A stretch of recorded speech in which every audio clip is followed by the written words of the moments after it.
ধরছিটা কি? বোঝো নাই? তুই বোঝো নাই? এলে কইতে আছি হন।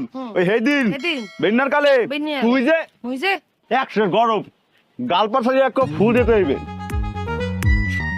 আমরা দিলে হইবে কাছে গিয়ে যেতে হইবে।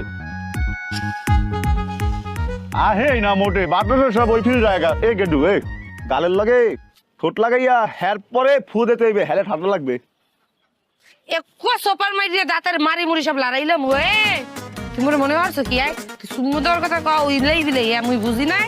আমরা যদি চান এলে একটু তোমার দিতে পারেন মুই কিছু মনে করবো না মোর কোনো সমস্যা নেই দেবেন একটু দেবেন। ঘটনা কি করছে এটা কও কমু না যাই শোন কি হয়েছে ক গে দুনো ভালো তোর নাসি জায়গা হন কি হয়েছে হালার পালা আয় আরে সবান মামু